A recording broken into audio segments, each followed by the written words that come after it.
We thought very strongly about having the community stakeholders and the patient at the table where the voices could be heard and they can make decisions about their own community. And so when we go into the community, we ask them if there's anything that they would like us to work with them to improve or to learn about. So they have a voice in whatever research is being done. We go back, we give them the results.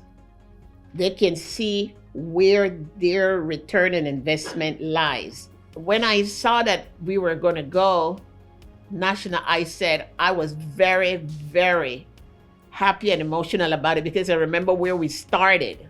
We came a long way, one community at a time, one project at a time. We learn from them and they learn from us.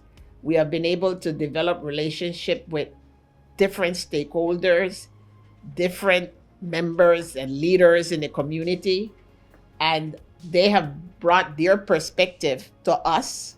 We have embraced it. We have also gave them our perspective of the significance of research, of partnership, of authenticity, because trust is something that you can't buy, you can't demand, it's something that you earn.